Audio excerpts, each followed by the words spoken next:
السلام عليكم جمان السبيدا دربوتا في مسيس غريدا بكم جرتني جراچو ابسدا غمچو هرادا فارودان ابسدا فيديوجيت سني ارغو وان غدادا بغت غمدن غمچو دغوادا بغرا غمدن غمچو دغوادا ربين غاف خلق جني في المنما اكيكتيكاي هجي سر دبلوما اچي غبوفته سيرتين بلوما سيرك يكن عيسى مسكما ورمتا دابو سكمان التواما اكرا هبتو ودو اسلامما اكرا برتو اخلاق اسلامما اكرا دغه اخبار اسلامما وانتين كان كاسف وان براتي متي ورقبان قمني اكت وامنوفي درقما خلقمني فكبهنوفي ناموسا غارين اتين ديهاچوفي ملتا قبانني ملتا غوفي ملتا قبانني ملتا باسوفي irruma deebinee warri carraan gahe gareen tokko hanga shanii bahe fuulduraafis cimuun hawwii keenya tahe isinaa gargaaru mootiin ol tahe taabanii argachuun silas fardii tahe taanii argachuun gaaf kam abduu tahe ta'anii argachuun gaaf kam abduu tahe kanaafuu jabaadhaa milqita sin gahe fuulduratti jenna ama boodas tahe fuulduratti jenna ama boodas tahe baga gammaddan warri madarasaadha ittiin fayyadamni yeroodha fuuldurri isaa milkiidha dagaagaa jiraadha fuulduraan mul'adha milkiin nuuf jiraadha an qopheessa walalootanaa Mujaahid Muusaa Muhammad. Assalamu alaikum jedhee jalqabadhee salaamata islaamaa isin irra buufadhee nabiyyi kiyya irrattis rahmata buufadhee sallallahu alaihi wasallam alif sahaabotas itti dabaladhee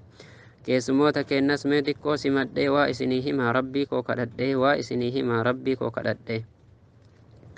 baga nagaan dhuftan keessumoota keenyaa kanarraaf kaleessa nuuf taatan fakkeenyaa alhamdulillaahi tola rabbii keenyaa walqabannee yoomuu galma yaannu geenya walqabannee yoomuu galma yaannu geenya jalqaba waan takkaa mee ufaa gaafannuu qilleensa addunyaa tanaa haa qorannuu diin islaamaa keenya wal cinaa haa qabnu sa'aa TV raadiyoos numa dhageeffannuu googilii feesbuukas osoma hordofnuu rakkoo diin keenyatiif homaa hin yaaddofnu rakkoo diin keenyatiif homaa hin yaaddofnu alhamdulillaahi kan asiin nu gahee mootiin dachii samii waa hundaa ol tahee kan gaarrin gurguddaa uumee lafa kaahee dandeettii isaatiin roobni samii bu'ee dachii gadi seenuudhaan margi lafaa bahee dachii gadi seenuudhaan margi lafaa bahee akkasumas nutis uumee nu bareechee diin islaamaa kanaan jiruu teenna tolchee nabiyyi nuuf ergee qur'aanan qajeelchee muujizaa qur'aanaa kawaa hunda tolchee ummata miliyoona meeqa walii galchee ummata miliyoona meeqa walii galchee diin islaamaa jechuun ifaa addunyaatii makkarraa eegalee gaafa jalqabaatii ummata wallaalaa dhakaa fi hawaltii dhaabanii gabbaran rabbi je'aniitii haajaa itti matan barsanuu booyatiin nabi muhammadiin kan rabbiin filatee diin bareedaa kanaan leenjisee ergatee sababa isaatiin namuu baay'atee dukkana wallaalaa isaanirra turte ifaa allahatiin ifirraa ciranii ibaadaa bichaadhaaf garaa hidhatanii sahabaa nabiyyii jechuun beekamanii kitaaba katabee kunoo seenaa isaaniiti katabee dubbisuu rabbiin naa tolchee alhamdulillaahi galata isaa galchee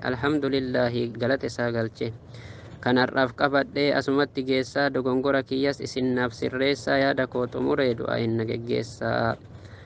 kan irraa qopheessee Sumayyaaf Bilaalii nagayaan naa tura obboleeyyan koo qaalii.